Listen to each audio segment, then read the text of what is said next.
And we are live here for the AEW All In post show here on the Ango Show. My name, of course, is Ango, and today we're talking about AEW All In. It's been a long time since we've done these live review shows, and I'm so glad that we are bringing them back. I hope you guys enjoyed the show today. You know, I might be pretty critical on wrestling, whether it's WWE or AEW, but I'm going to give a lot of kudos to AEW tonight because I thought they delivered a very good pay-per-view. And you guys know that I was pretty critical of the build to this pay-per-view, but I feel like they did some stuff tonight that got me wanting more. And of course, I will throw in my criticisms, but I do feel like they are valid criticisms, and I will get to those in a little bit. But of course, I do want to talk about this because I thought it was a great show. A lot more good than bad on today's show. So I will definitely talk about that. I got my notes ready. I got my everything prepared. I hope you guys all had a wonderful day. It's 5 p.m. Eastern, which if you guys know me, I love the idea of pay-per-views starting early in the day. I genuinely do enjoy that. I think that's a good thing. So I do appreciate you guys spending your time with me here. If you guys haven't already clicked like on the stream, I would greatly appreciate it. We're going to go one by one each match. I'm going to give you guys my opinions and my thoughts, and hopefully you guys disagree, agree, whatever. I want to definitely make this interactive. So make sure you guys are utilizing the chat. And if you guys want to support the channel, guarantees your question or comment by leaving a super chat. If you guys want to do that, feel free to do so. That is definitely appreciated. What an ending, by the way. Very, very nice ending for the pay-per-view. And trust me, we are going to talk about that match because MJF and Adam Cole delivered a hell of a main event match. And there's a lot of people who they criticize Adam Cole. Oh, his size. He's not big. He's not this. He's not that. But I think what people need to realize is that wrestling is about emotion and storytelling. And when you can deliver those types of things, I don't think it really matters about the size of the performer in the ring. So I was really, really happy to see that. We did get a super chat from Albert Ponce for $5. He says, my only complaint is the piss poor booking of the women's division tonight. Stadium Stampede was insanely good. And man, what a way to finish the show. Albert, my brother, I definitely agree with that. I think the women's division, which I'm going to have a lot of praise for that match when we get to it. So keep that in mind. I do have a lot of praise, but there are some things that I do have to criticize there. And I just think it's overall booking stuff, but props to those four women. Very, very good job with what they were given. And that's really what it comes down to with All In. I feel like for the most part, almost every booking decision mattered. And I like that a lot. I like when the little things matter. You know, when I talk about wrestling on this channel, when I talk about Raw, SmackDown, NXT, AEW, you guys might not agree that storytelling matters. I know there's people I've seen in the comments, they say, well, it's all about the matches and stuff. And that's cool. Like, I'm glad you enjoy good wrestling matches. Me personally, though, I don't feel like that's necessarily the case. I feel like AEW, it's an expectation at this point for them to deliver good matches. There's not one match in terms of physical in-ring ability. There was not one match tonight that disappointed. But of course, for me, I'm all about booking and storytelling and little details, you know, keeping me invested. It's a soap opera. You know, that's how I view wrestling. And I think tonight AEW actually did a very good job with that. And we'll definitely get to that. So, yes, AEW at Wembley Stadium, they made history. They sold a shit ton of tickets. Obviously, congratulations to them. One of the big things that I talk about on this channel is the overall health of the wrestling industry. And when you can see a second company do this, I think that's a very good thing. It's a remarkable achievement for them to do what they did, especially going into this pay-per-view. I did not enjoy the build to this pay-per-view, and I was very clear about that, right? I think if you watch this channel, if you follow me on Twitter, X, you know, Instagram, TikTok, if you guys got me on Discord, you know that I've been very clear that the build wasn't that great of a build, and that seems to be a common trend with AEW. However, I feel like they delivered a very, very strong pay-per-view, and not because of the wrestling matches, but because I feel like they made some really good booking decisions and they made the little details matter. And for me, those details are actually a lot bigger. That's one of the big things I love about the Triple H era of WWE. You do get a lot of the little tidbits that ultimately tell a good story. and it's not always just for the world championship. And I feel like that was a really good thing about AEW tonight. And, you know, it really started with their kickoff show, right? The pre-show 0 hour got people excited. And just props to them on delivering. First of all, if you guys didn't see it or hear it, maybe you guys missed the show. Very classy by AEW, obviously paying tribute to Bray Wyatt. If you guys follow my channel, I didn't make a video on Bray Wyatt. I don't make videos on wrestling death. I don't like to monetize them. I don't like to do any of that. I don't want to grow my channel based on that being the clickable thing. We're all, look, content creators, website hosts, like we're all about getting clicks. We're all about getting views. Obviously, that's the goal.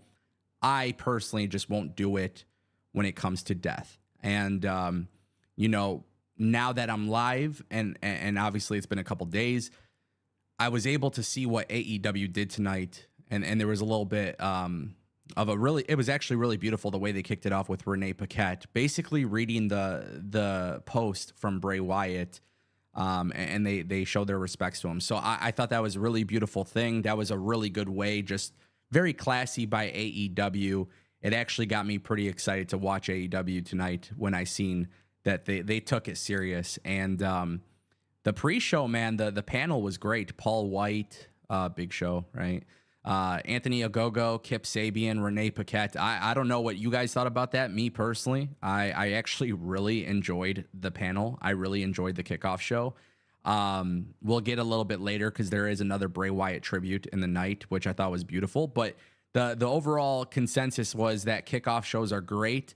I wish WWE kind of went back to having matches on the kickoff show, because when I was watching AEW All In tonight, having those matches on the show mattered. Having those segments mattered. We had like a little bit of a thing with Miro and Powerhouse Hobbs, which is obviously building towards All Out.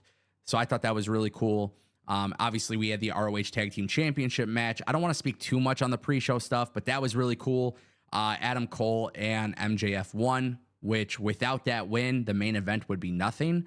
So we'll talk a little bit more about that in the main event. But then we also had Hook and Jack Perry for the FTW Championship. Jack Perry definitely trending today, maybe for the wrong reason. But Jack Perry came out, you know, and I'm going to be honest with you guys. I thought this was a fun match. You know, Jack Perry was working very good as a heel in this match. And you guys know I don't like to take personal shots at wrestlers or things like that. I don't look at this as a shot. I just think Jack Perry right now is being presented very well. He presents himself very well as a heel. Perhaps within more time, his promo ability will get better, because I feel like that's just kind of like the one thing that makes it a little bit harder to connect with him. Sometimes it feels maybe just a little too forced or whatever. And I don't mean that in a bad way. It's just, you know, Jack Perry, when he was Jungle Boy versus Jack Perry, this badass heel, it takes a little bit of time for that to happen. So naturally, I just hope it develops a little bit over time. But I thought this match was fun. Hook won. He's now the FTW champion again. Just really good stuff here. And I thought the match was fun. I thought Jack Perry's entrance was cool. I like a lot of the spots. There was a moment in this match where Jack Perry is slapping the glass of the limousine, and he goes into the camera and says something about, "This is real glass, cry me a river," which, for anybody who's been following along with the wrestling news and stuff, there was a lot of talk about CM Punk and Jack Perry having a backstage issue, because supposedly, according to the reports, CM Punk didn't want Jack Perry to use real glass, and was basically just looking out for his overall health and safety. And one of the things I thought it was like a cool little spot, because he's a heel, right? Like, I thought maybe this was not a big deal. I swear to God, when I was watching this, I was like, this isn't a big deal at all. He's a heel. He's going into the camera. You know, the IWC is very, very well versed in what's happening backstage with AEW. They pay attention to a lot of that stuff. I thought Jack Perry was being a heel. Then we go into AEW All In, the full pay-per-view, and we have CM Punk versus Samoa Joe to open the card. And this is where all hell breaks loose, because if you guys didn't know, this is where Fightful Select dropped a report that CM Punk and Jack Perry got into a backstage fight moments before CM Punk walked out the curtain. There's obviously two sides to the story. There is more that is being discussed and developing. Obviously, there's a lot of information that we're waiting for. But it sounds like CM Punk reportedly, allegedly, may have choked out Jack Perry backstage before walking out the curtain. So obviously the AEW All In media scrum is going to be an interesting one. Whether they choose to have CM Punk there or not, I don't know. Obviously, you know, we're always going to talk about with pro wrestling whether it's a work or not.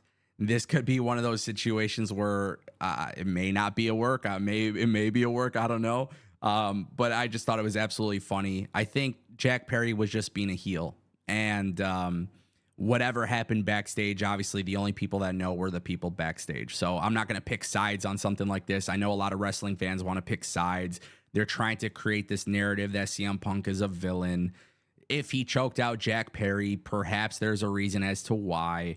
You know, there's so much he say, she say stuff with this type of scenarios. I don't like to even talk about it, but I thought it was absolutely crazy because I really enjoyed watching Jack Perry versus Hook. And I thought it was a really good move when he decided to sit there and, you know, go to the camera and say, cry me. Like, to me, I just thought he was being a bad guy. So we'll see what actually comes out of that. And perhaps I'll make another video on that at another time. But this was a good pre-show. And then we obviously get into the main card. CM Punk versus Samoa Joe honestly was a fun match. I thought CM Punk and Samoa Joe did a very good job at opening the card. It wasn't too long or too short of a match. It was very well paced. And look, I'll actually be very, very honest. One of the things that WWE used to do really bad with was pacing their pay-per-views. When Triple H took over, there was a clear change in WWE's pay-per-views where they are very well paced, and it got really good. And I will say, this is 2 pay-per-views in a row. Forget about build, forget about storytelling, forget about booking, forget about all of those other things. I'm just simply talking about the pace of the show. Forbidden Door 2 and All In were incredibly well paced. They were long shows, but they were incredibly well paced, and it didn't feel like a big deal like the shows were going on too long. So I want to make that very clear. Really quick, we did get a super chat from Nate, the head of Talent TV. Shout out to Nate. I appreciate you for sticking with us and tuning in. $5 super chat from Nate. He says, AEW All In was a banger. Great show. I enjoyed almost everything now. I wonder how is AEW going to make us buy All Out next week? Glad to see you back. Nate, first of all, I'm glad to see you back. I appreciate that. I am glad to be back. I'm glad to be doing review shows. We will do one for All Out as well. But I think you make a really good point. I wonder what they're going to do to make us buy All Out. It's going to be tough. It is going to be tough because the build to All In wasn't that extraordinary. And then you're trying to sell a pay-per-view a week after. I think that is a little bit problematic. They might be biting off more than they can chew. But the good news here is this. I think they will find a way to make it work. I do. I hope they find a way to make it work. And what makes it even trickier, and the reason why I want to address this now than later, at the end of All In, AEW announced that next year, August 25th, they will be back at Wembley Stadium for All In. So good on them. They're going to do another stadium show. They'll obviously sell out. They'll be really good with it. This is going to be their WrestleMania.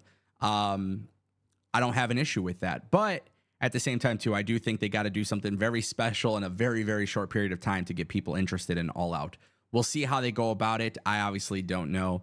But obviously, it's a very questionable decision. But it's not a bad thing. I thought the show was very well paced. I want to get back to that for a second. Show was very well paced. Punk and Joe was fun.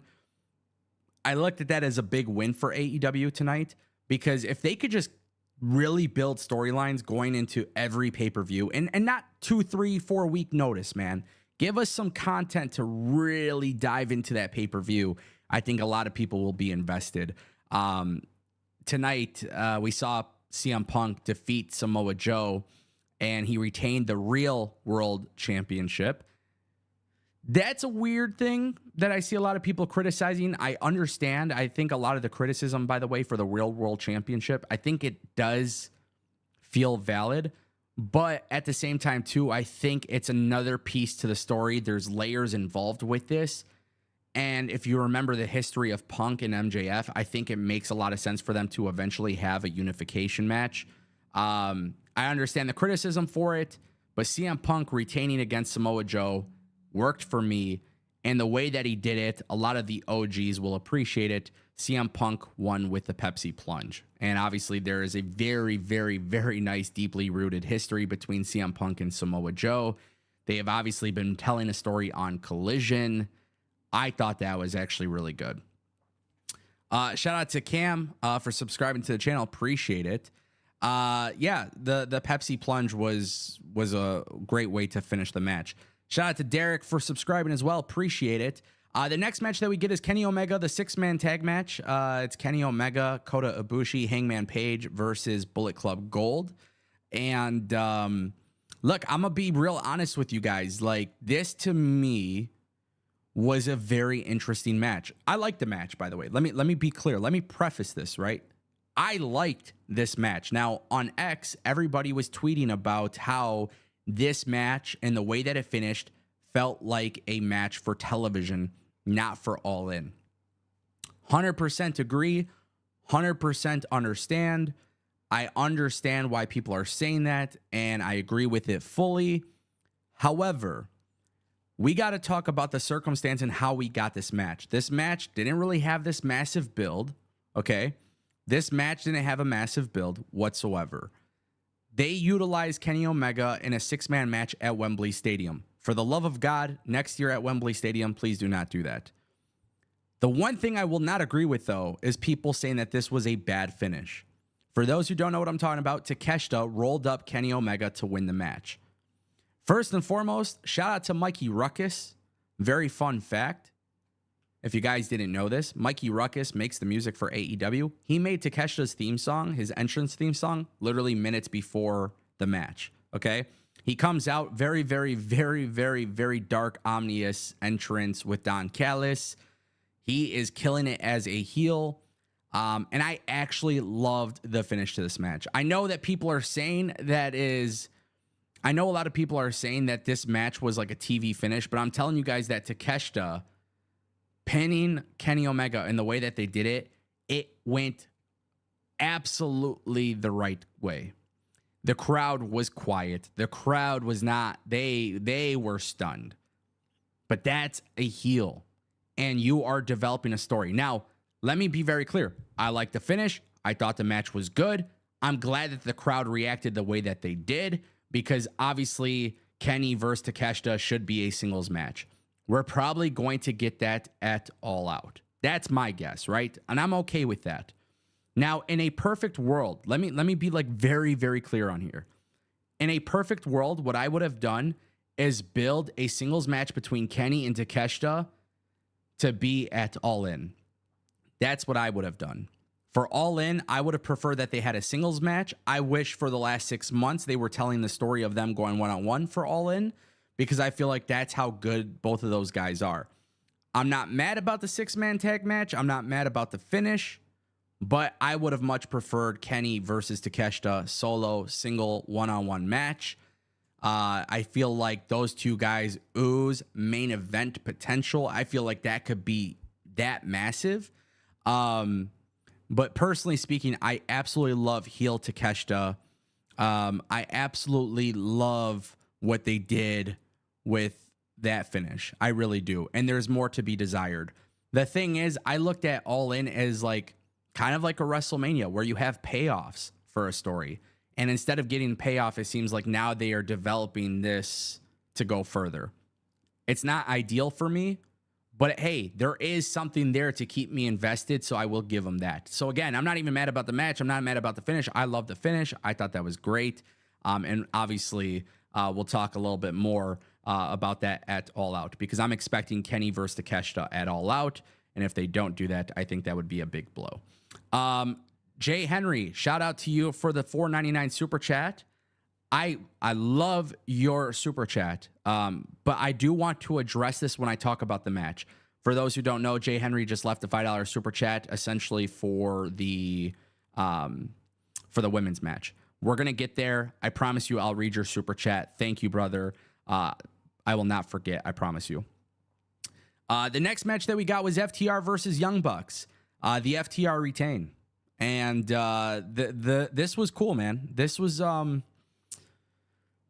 again kind of thrown around for the pay-per-view. Obviously, this is their trilogy. I feel like FTR and Young Bucks are two of the best tag teams in the world. I thought for sure they were going to give it to the Young Bucks. I was genuinely shocked at the end that I thought FTR going for a sign of respect and then Young Bucks turning it down. It was another layer to the story, man. There's something there. There was something there that got me like thinking about it. And I don't know, like, if I'm going to be completely honest with you guys, I don't know if they want to do a fourth match. I don't know what it was, but basically Young Bucks decide not to shake hands with them.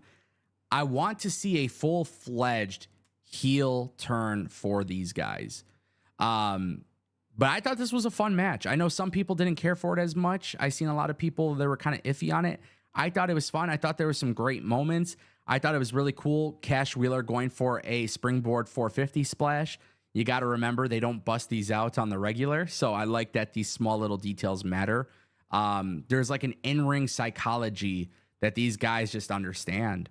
You know what I mean? And I think that these guys get it from an in-ring perspective. They let moments breathe.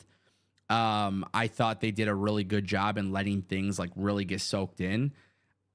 I don't know if they're going to do a fourth match, but guys, I like to compare wrestling to MMA and boxing. You know, there's just certain feuds in MMA where sometimes you got to have a third or fourth match, fourth fight, you know, and it's like FTR and Young Bucks, they're that good. Every single time they wrestle, it always feels a little bit different. FTR did, by the way, just to point out, because we were talking about the Bray Wyatt stuff earlier, FTR did wear armbands for Bray, Brody, and Jay Briscoe. So that was very nice of them as well. Another tribute. But I thought this was a good match. I like, there wasn't that much that happened in this match in the sense of like, oh my God, it's must worth, like I have to talk about it. I just thought they did a good job for what they did.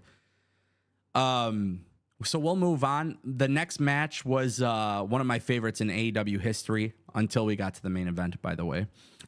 Stadium Stampede, man. We had Stadium Stampede tonight. I thought this match was a very, very fun, incredible match. Now, you guys know, if you watch my channel, if you guys actually listen to the words I say when I talk about wrestling, I don't really care for hardcore matches. I don't really care for death matches. It's not necessarily my thing. I think blood sometimes isn't needed in wrestling. But when you look at all of the participants in Stadium Stampede, there is such a rich history amongst all of these people. And this is one of the matches that had relatively a nice build. Obviously, Santana and Ortiz were late additions to the match, but for the most part, I thought this was really, really good. I thought it was really, really good. I think this match was one of my favorite matches in AEW history. For sure, it's got to be top 5, top 3. And the reason why I love it, for a guy who doesn't love blood and for a guy who doesn't care about the hardcore essence of wrestling, and I get why people like it, by the way. Just for me, it's not something I necessarily have to have, right? There's something about this match where everything just feels real. Everything feels authentic. And that's how I felt about Stadium Stampede. I genuinely felt like Stadium Stampede felt authentic. A lot of that has to be given credit to guys like Eddie Kingston and Claudio. Eddie Kingston just oozes authenticity. I look at these guys, I look at them all in this match. I see that they all have some great spots, but the funniest thing in this match happens. I won't even bullshit you guys. I'm going to be completely honest with you guys. I thought this was the funniest thing, and I thought it was the coolest thing because it's fucking pro wrestling. This is pro wrestling, okay? They did a fake injury spot with Penta, okay? Penta, literally, not even bullshitting you guys, literally gets taken out of the match for an injury. It was a fake injury, okay? He gets pulled out to the match. A few minutes later, he comes back as Penta Obscuro. He changes his clothes. He changes from the black and white outfit to the red one. This guy absolutely insane, absolutely incredible. He does he tries to do a Canadian destroyer off the top of the ladder on the stage to 2 tables. The ladder breaks. He was able to eventually get back to it. Very, very cool moment. Again, it's pro wrestling, but I loved that so much, right? You fake an injury spot, you come out to the back, you change your outfit, you come back, and now he's a darker character. It was just so freaking cool. And I genuinely like stuff like this because it's like, it's silly, right? It's so silly. But Stadium Stampede is a silly match. There's no rules. There's just a whole bunch of bullshit. I mean, for crying out loud, you have Trent Beretta's mom, Sue, coming out with a van. And for those who don't know, this is like a legitimate thing. She baked cookies for the wrestlers at AEW. So she comes out in a minivan. First of all, Jon Moxley goes up to her and kisses her. Again, just adding to the chaos and the comedy of the match. And then she hands, I think it was Trent Beretta or Orange Cassidy or one of the guys, she hands them a tray of cookies. And it's like, you could tell, like, all the cookies that are on there, there's only a few left, right? So this is like a very legitimate thing. She hands them a tray of cookies, very big pop, you know, and it's just, again, you guys know, if you watch my channel, if you see that I praise WWE, you guys know I praise WWE oftentimes because of the fact that there's obviously the storytelling element, but it's good to have a little bit of the comedy and the chaos and the authenticity. And then there was a lot of things that AEW did tonight that kind of resembled WWE a little bit. So it shouldn't be a shock that I liked it. It shouldn't be a shock that despite the fact I hate blood and hate wrestling hardcore matches, like, it's not really my thing, this really delivered for me. I was so invested, and I think a lot of that comes down to it. Again, it just felt authentic, and it was fun. Rick Corellas, I appreciate the $5 super chat. I think this is actually a perfect time to read your super chat. You and Jay both dropped a super chat, so let's get to them. By the way, if I didn't say it already, Best Friends, they ended up winning the match. Nothing wrong with that. BCC looked good, but Best Friends win. We're going to talk a little bit more about Orange Cassidy in a little bit because I have some ideas and there's some things I think we need to discuss. Rick Corella has dropped a $5 super chat. He says, I heard Mercedes was in attendance. Was she there as an AEW talent, or do we not know yet? So let's talk a little bit about this. Yes, Mercedes Mone, aka Sasha Banks, was in attendance for AEW All In. They showed her multiple times in the crowd watching the show as a spectator for the show. WWE has done this in the past with NXT takeovers where you would watch the show and they would have Bobby Roode sit in the crowd, or Samoa Joe, or this person, that person, whoever it may be. Maybe not Samoa Joe, maybe it was. But you would see people sit in WWE's crowd and then they would eventually come up to television, right? That's essentially what AEW did here. They did it with Mercedes Moné. I loved it. It's the first time that she's been on AEW television. They showed her several times.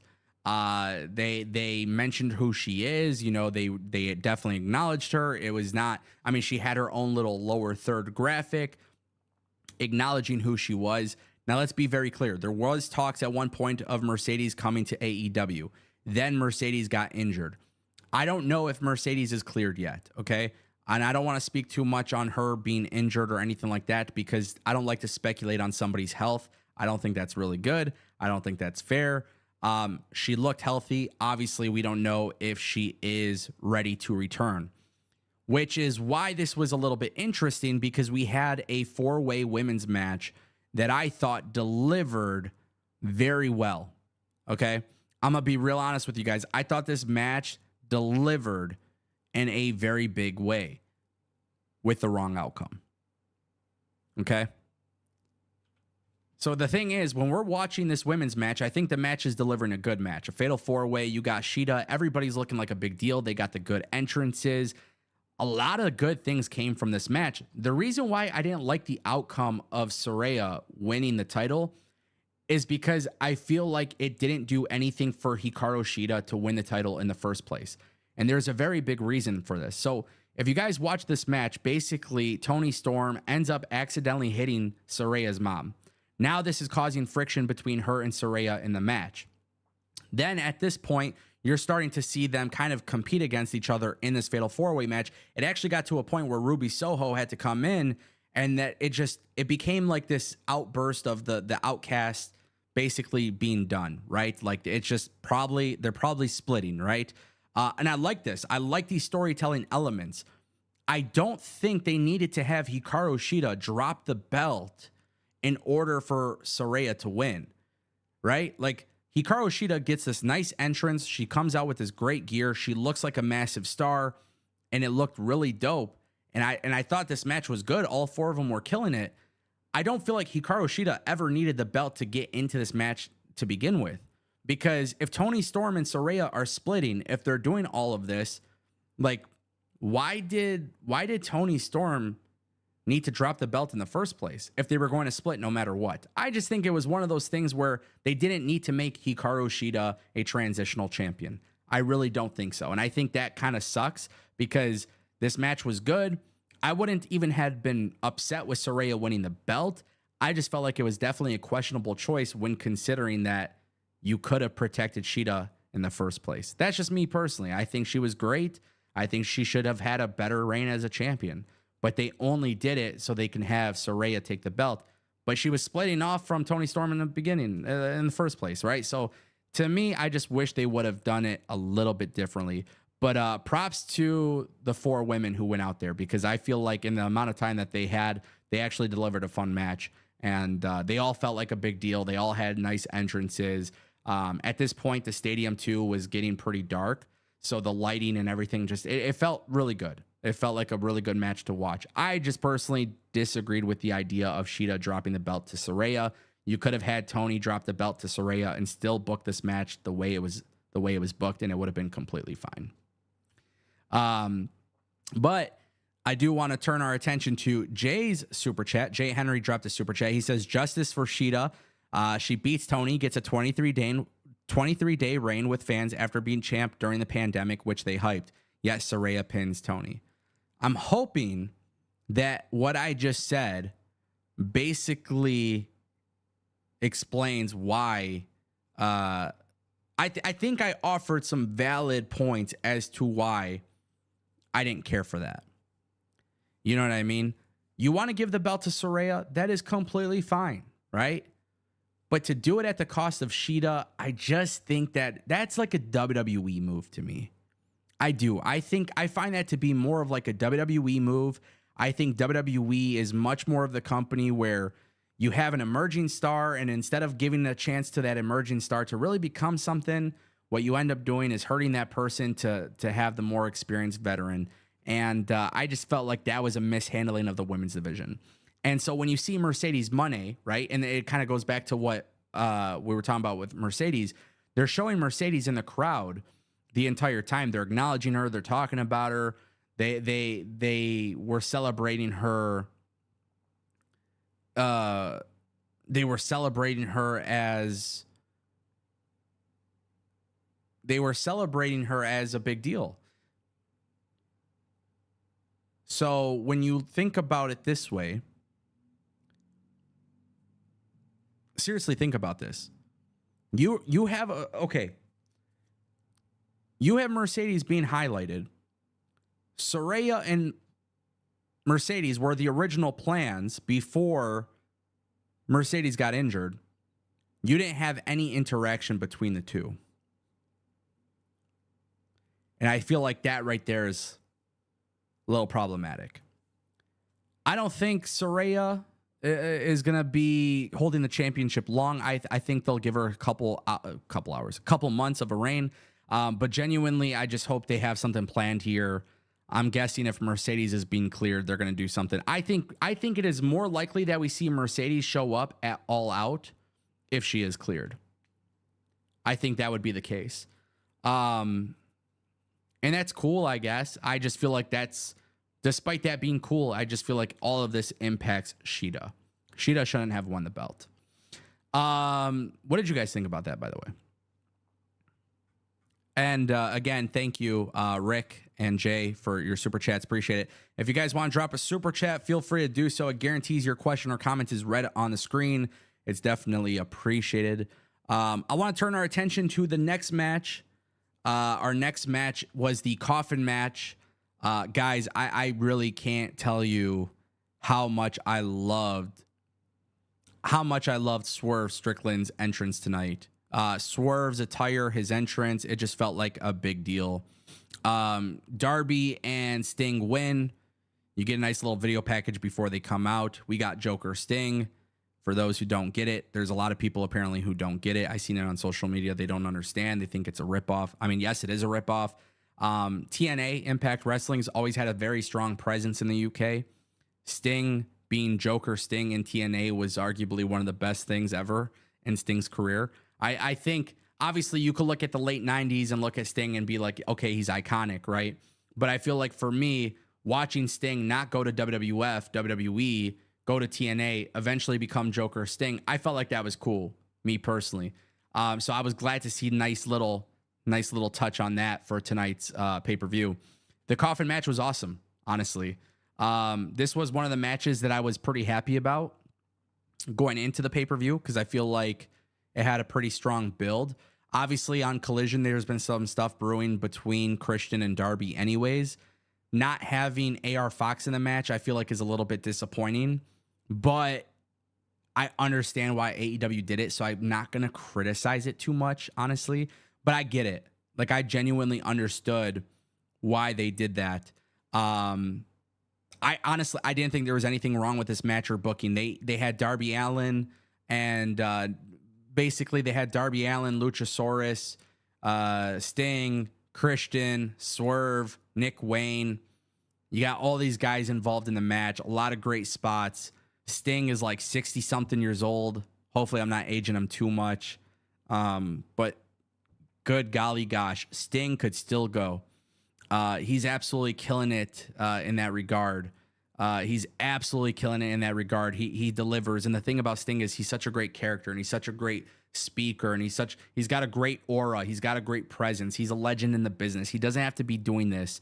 But this guy still goes. There's a moment where he's trying to put Swerve through the table. Swerve they can't break the table. Sting tries it again. And it's just like, it's just really dope. Like, these guys had a great match.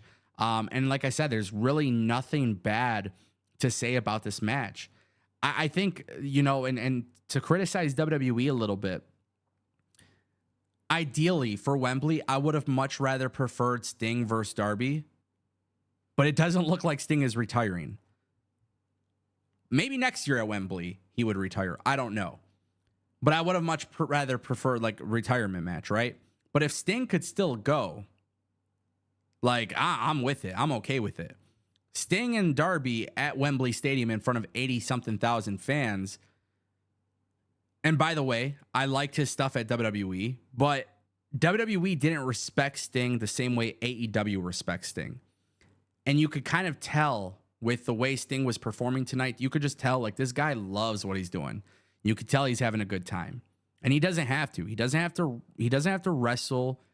And I'm hoping this is one of those situations, by the way, despite losing, I hope AEW truly sees something in Swerve where they realize they can put a title on him. Because while I expected Sting and Darby to win, I think Swerve walked out of this match looking like a top guy. And I feel like there's got to be a path to get there. I'm hoping that they do that. I'm hoping they find a way to get him there. And I looked at Orange Cassidy tonight. Obviously, he's got a lot of wear and tear, but he's holding the international championship. I think Swerve is one guy who should definitely be holding that championship. Let these guys go. The international championship, use that championship to see who's the best wrestler, right? Put it on your top athletes. A guy like Swerve eventually should be a world champion. Tonight, he looked like a world champion. AEW has a lot of people who look like they could be a world champion. Technically, they have 2 world championships. One is real and one is just a world championship, right? But at some point, it would be nice to see Swerve get there. Despite him losing, I felt like he walked out of this match looking like the winner.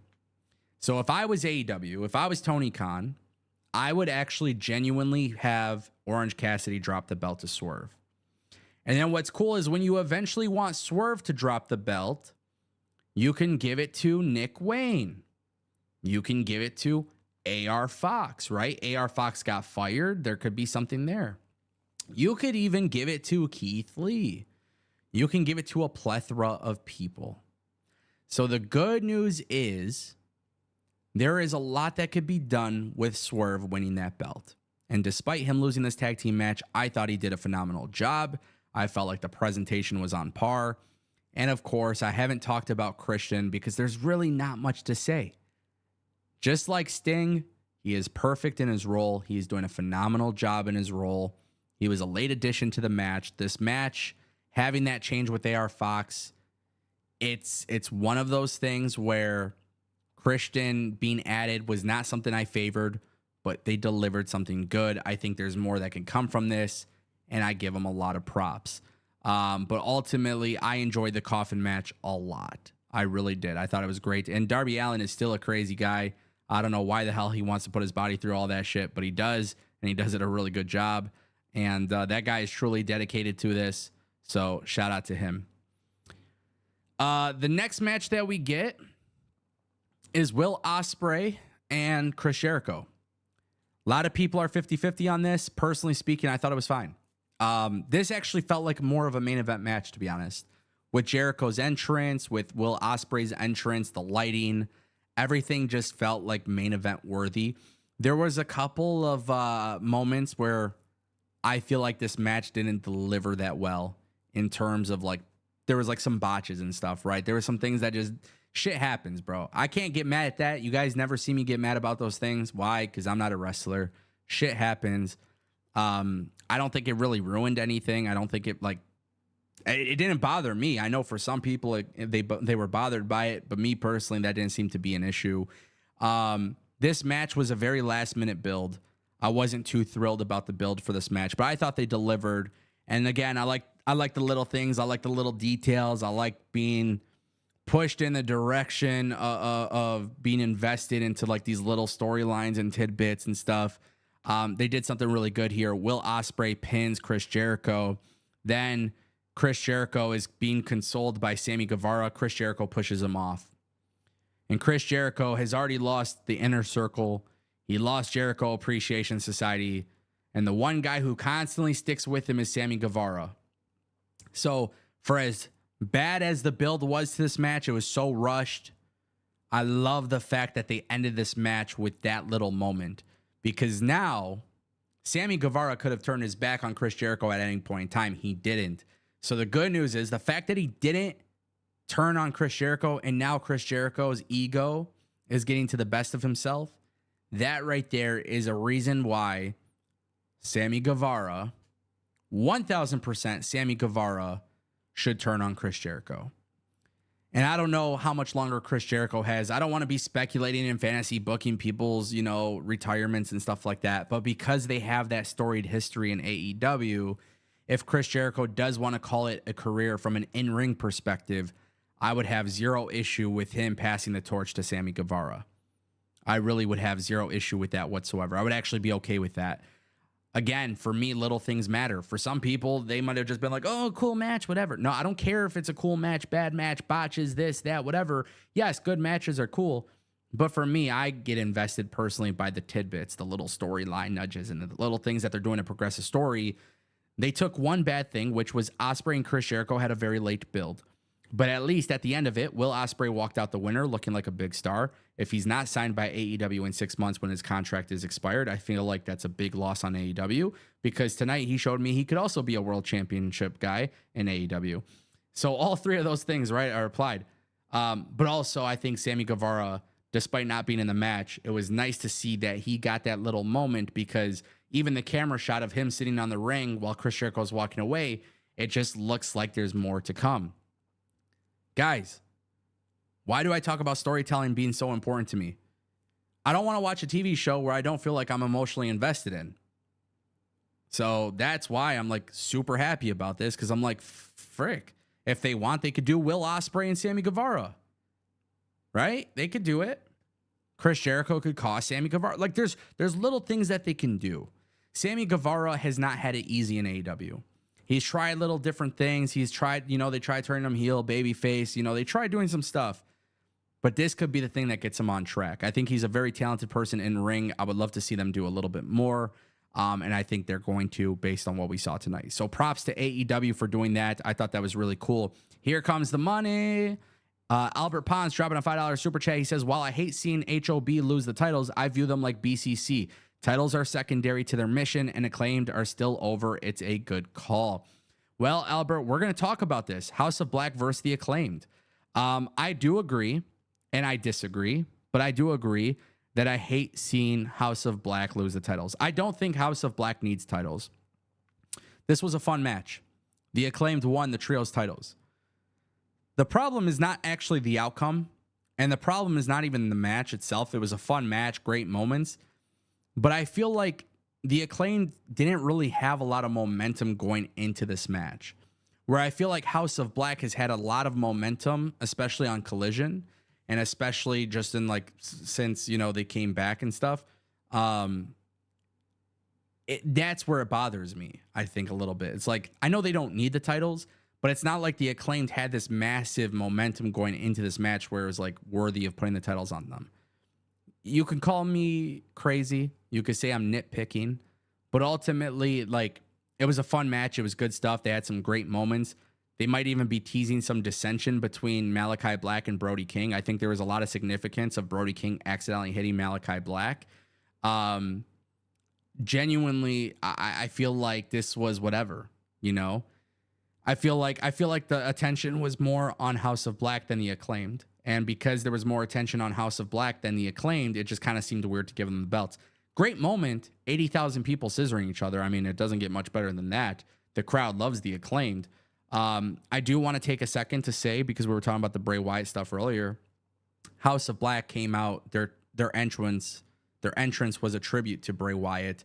They even came out with a lantern and left it on the stage as they made their way down. So again, just very classy stuff from AEW tonight, which obviously you love to see. These guys used to be his coworker, you know what I mean? Obviously, I'm sure friendships and stuff like that exist amongst them, but I just thought it was a beautiful entrance. I thought they came out looking great attire. Really, really, really love Malachi Black.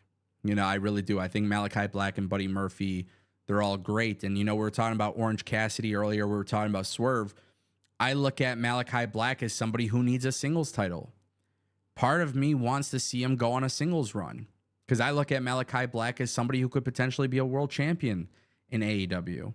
I felt like he had such a great run as the NXT champion. It kind of sucks that I don't see him doing that in AEW. So if there is some dissension with House of Black, if they do decide to split up House of Black, I don't know exactly how they would go about it or what they would do, but I look at Malachi Black as another great athlete who should take the international championship away from Orange Cassidy. I would never be mad about that. I was talking about Hook and Jack Perry. I don't know what the hell they're going to do with the FTW championship, but Brody King, you want to give him a singles belt? He could be a great FTW champion. I would love to see that belt sanctioned and actually like being defended more often and having storylines for it. I think having that hardcore grittiness for it could be really good. I think Brody King fits the perfect, like, I think he would be very ideal for the FTW championship. And of course, I don't think I have to really talk about how good Buddy Murphy is, but whenever AEW is done playing hot potato with it, I would love to see Buddy Murphy win the TNT championship. He could also win the international championship too, but if you want all three guys to go on a singles run, I think all three of them are qualified for those singles belts. So yeah, not that I loved or hated this match. I didn't think it was like to me, it wasn't like a bad decision. I get why you put it on the Acclaimed. I think I was scratching my head a little bit. And obviously that's why I felt the way I did. Rick Corella is dropping a $5 super chat. Rick says, when do we see Orange Cassidy turn heel? I think this is a great question. I don't think we see Orange Cassidy turn heel, and I don't think they should. To be honest with you, I think Orange Cassidy's a babyface. He's one of those guys who's a great babyface. I prefer not to see him turn heel. If I'm being honest with you, I think the best thing that AEW should do is just Orange Cassidy could drop the belt and just kind of go on to something else, right? I think Orange Cassidy is just one of those guys where he's good, he's talented, he doesn't need the belt. There is a good story, by the way, with Orange Cassidy. Every week, opening up Dynamite, defending the belt, he's getting wear and tear. Eventually, that time is going to come where he drops the belt, and they've been developing that over time. He's a workhorse. The international championship is a workhorse belt for him. I have no problem with that. I think Orange Cassidy can lose the belt and still remain babyface. If anything, it would probably be better for him to drop the belt because more people will actually, like, they're going to feel bad. They're going to feel a little bit more sympathetic towards him. And I think at that point, that's when they're like, hey, like, we love this guy. And then they could do something else. Shout out to Rick for the $5 super chat. We got another one from Justin Kennington, $2 super chat. He says, what up, fam? Ango is the best. Justin, appreciate you. Thank you for the super chat. You guys are all the best. I appreciate everybody sticking with us. At one point, we hit like several hundred people watching live, so I appreciate it greatly. If you guys haven't gave me a thumbs up on this stream, I would greatly appreciate it. Shout out to Justin for the super chat. We got another one from Andre Benson for $5. He says, I actually thought Andrade coming out and causing the House of Black, the trios titles, set up a Black versus Andrade match. I would have loved that. I would have loved that, Andre. I feel like that's, you know, not seeing Andrade at All In is actually a little bit disappointing. It would have been really cool to see him there. We didn't see him there, you know, and it's just, I would love for them to do something there. Is the stream still going? Guys, are we having an issue?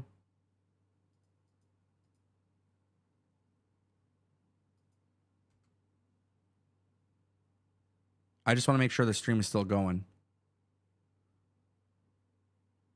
Okay, it looks like we're good. Okay, cool. Thank you. I thought for some reason it showed that it dropped.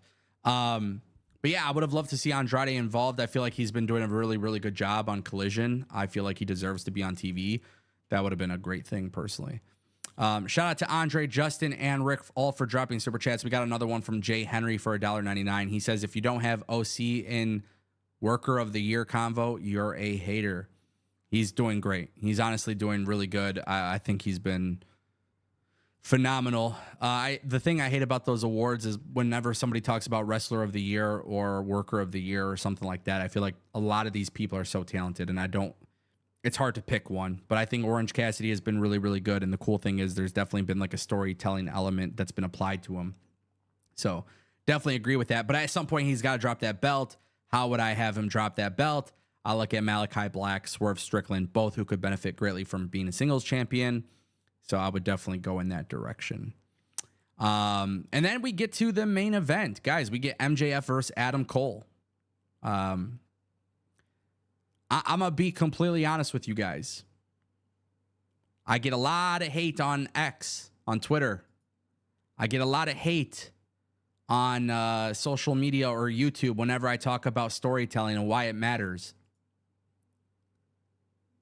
A lot of people will tell me that storytelling doesn't matter. If storytelling doesn't matter, then MJF and Adam Cole does not cease to be the greatest match in AEW history, because tonight that's what they did. They took a note out of the Bloodline. They took a note out of WWE. This was drama. This was cinema. This was everything you can ask for when it comes to a pro wrestling main event. At Wembley Stadium, there's so many little tidbits, so many little different things that have happened in this match that got me so invested. The only thing I hated out of this match, if you guys want me to be completely honest, it was the fact that they did the double clothesline and the draw. Only reason why, I know it's a callback to their first match and whatever, and that's fine. I get it's like logical and stuff. I just felt like it completely stopped all momentum of the match. Didn't really matter in the grand scheme of things because right after they picked it back up, and it's just MJF and Adam Cole work really well together. But it's like I said in the beginning of the stream, if you don't have Adam Cole and MJF win the ROH titles, the ending to this match doesn't make sense. Okay? This was the greatest match in AEW history because of the storytelling components. Now, a bunch of you are going to talk to me about spots and moves and match, you know, this and that. That's cool. Cute. You're into that. That's great. But like, this match had great moves. It had great moments. It had great spots. But what did it really have that got people hooked in? The same type of drama that WWE gives you with the Bloodline and stuff like that. They applied that to this. And it worked out so freaking well. The crowd ate it up. Who's going to turn on each other? Who's going to turn on who? I tweeted out during the ROH Tag Team Championship match during 0 Hour, I'm like, oh, Roddy Strong and the Kingdom probably going to go after those ROH tag titles. They're not going to split up. Sure enough, I was right. They didn't split up, but they gave us elements of betrayal might happen. We thought it was going to happen. We thought Adam Cole was going to break away. Like, damn, bro. They got everybody hooked in, and that's why this was so good. Yeah, the double clothesline, double pin, the draw thing, I felt like that stumped a lot of momentum in the match. I felt like these guys picked it up. It's fine. It was executed. They executed something so incredibly well because of the fact that storytelling for the last several months has led us here. This was not supposed to be. This was not supposed to be the thing. Just so you guys know. Like, AEW has openly admitted that before. Like, this was not supposed to be the thing. But the fans reacted so well in favor of MJF and Adam Cole. People want to see MJF being babyface. People want to see Adam Cole turn heel. And we're not seeing that right now. They celebrated holding the World Championship and the ROH Tag Team Championships. And the best part is, there's a lot of people, they hate on me when I talk about ref bumps for some reason. I talk about these ref bumps happening in Roman Reigns matches. All of those people are fucking dead silent right now. Why are they silent about it? Sometimes these ref bumps allow for things to happen that carry the story, right? So we get the ref bump. You get Roddy Strong, who's pissed off. He's jealous. He's mad at Adam Cole because Adam Cole wants to be best friends with MJF. At the end, MJF thinks Adam Cole only wants to be his friend for the world title. That's there's so many twists and turns in the story. It really delivers a fantastic match. I genuinely believe it was so fantastic watching that. I genuinely thought, in terms of pure storytelling, and if you watch my videos, there's probably a lot of new people in here. Shout out to you. I appreciate you for watching and tuning in and spending your Sunday evening with me. It really does mean a lot. But for those who are new here, go back and watch my review of Hangman Page versus Kenny Omega. Go back and watch when I would talk about them being tag team champions. Go back and watch my live streams of Wardlow versus MJF. Please go back and watch. There was things I loved about those storylines for a while. We didn't get them from AEW, and it's like, damn, we got it with this one. We got it with this one. And that's the best part about it. We got it with this one, and it ended up being a very, very, very beautiful thing. But it's like the bloodline, right? We're just in the third inning. There is more coming to this. There is more coming to this. So not only did they have a great match and tell a great story in this match, but we know there's more coming. Eventually, things are going to get crazy. But also, now we got to talk about this. Matt Taven, Mike Bennett versus MJF and Adam Cole for the ROH Tag Team Championship belts. That's going to be something that happens. It sucks that ROH is irrelevant. It sucks that ROH doesn't have a TV deal with Warner Bros. There's a lot of things I hate about ROH. Forget about the ROH television show, for example. But just look at this and just tell me how great this is. It works out. And now one of the big issues with AEW is getting people on TV. They're able to do that. Albert Pons dropped a $2 super chat. He says, Roddy deserves props for commitment to the bit. 100%. Roddy Strong getting involved in the main event. Beautiful. There's nothing better than that. I thought it worked out very well. And that, my friends, was AEW All In. AEW All In. The build, whack. The execution, everything was good. The execution, the booking results of everything was good except for Saraya and House of Black. But I would say there was more wins than losses tonight. I would say that's a very good thing for AEW. There was more good than bad. That's the type of stuff you want to see. Shout out to College Bound Ballers. Appreciate you for subscribing. Thank you. Shout out to Albert and everybody who dropped a super chat tonight. If anybody wants to drop another super chat before we get off the air, please feel free to do so. It guarantees that your comments get read. In the past, whenever we've done live streams, unfortunately, people will leave super chats after the live stream. Then I can't read it on live stream.